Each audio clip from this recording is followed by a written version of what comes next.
ఇప్పుడు ప్రాచీనమైన భాషలన్నీ అంటే కొత్తగా పుట్టిన భాషలు కాకుండా వేల సంవత్సరాల కింద పుట్టిన భాష అంటే మ్యాండ్రిన్ కానీ చైనీస్ భాషలో లేకపోతే యూరోపియన్ గ్రీకు లాటిన్ కానీ భారతదేశం అయితే సంస్కృతం కానీ సెన్జార్ అని ఇంకో భాష కూడా ఉందండి, అది కూడా చాలా అది కూడా ప్రాచీనం. వీటిల్లో పాయింట్ ఏంటంటే యాక్టివ్ వాయిస్ ఉండదు, ఉంటుంది కానీ ప్యాసివ్ వాయిస్ ఎక్కువ ఉంటుంది. నేను పని చేస్తున్నాను అనరు, నా చేత పని చేయించబడుతున్నారు. యాక్చువల్గా that is like the correct language to be used.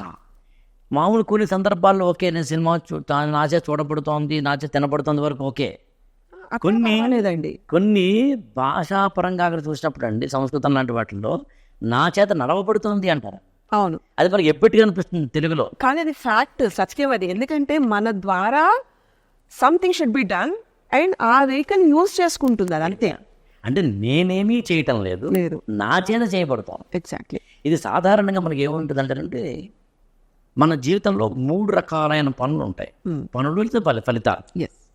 సాధారణమైనది, మనం అసాధారణంగా మనకి అనిపించేవి, మన చేతుల్లో కూడా లేని మనకే తెలియని మన ఆశ్చర్యం గొలిపేవి. ఉదాహరణకి ఏదో మంచి భోజనం చేద్దాం రా హోటల్కి వెళ్దాం అనుకుంటూ హోటల్కి వెళ్తాం, భోజనం చేస్తాం, అది సాధారణమైనది. అలా కాకుండా మనం ఒక మినిస్టర్ గారినో లేకపోతే ఒక ఎమ్మెల్యే గారినో లేకపోతే ఐఏఎస్ ఆఫీసర్ గారినో లేకపోతే ఏదైనా పెద్ద ప్రాజెక్టు మనం కోరి తెచ్చుకుంటాం, చేసుకుంటాం, అది మనం చాలా ఆశ్చర్యాన్ని గొలిపేది లేకపోతే మనకి అనిపించేది. కానీ ఒక్కొక్కసారి మనకే తెలియకుండా, మన ప్రమేయమే లేకుండా, అసలు మన సందర్భమే లేకుండా మనం ఏదో ఒక మ్యారేజ్కో దేనికో పెడతాము, అక్కడ ఎవరో పెద్ద పరిచయం అవుతారు, ఏమంటే ఇది పలానా అంటారు, అక్కడి నుంచి కట్ చేస్తే మనకి ఏదో పెద్ద ఫలితం దక్కుతుంది. గమ్మత్ ఏంటో చూసారా, యూనివర్స్ ఏది ఇచ్చినా సర్ప్రైజ్గా ఇస్తుంది. ఎగ్జాక్ట్లీ. ఆ చిన్న వాటిల్లో పెద్ద సర్ప్రైజ్లు ఉంటాయి. మనం లిమిట్ చేసుకోవడం వల్ల అది పాసిబుల్ కాదు, ఇంపాసిబుల్ ఇది అని మనం పెట్టుకుంటున్న ఫ్రేమ్స్. బట్ అసలు మనం లిమిట్ లేకుండా అబ్జర్వ్ చేయడం మొదలు పెడితే అసలు అంతే బూరల బుట్టలో పడ్డం అంటారు కదండి, అలా అద్భుతంగా ఉంటుంది.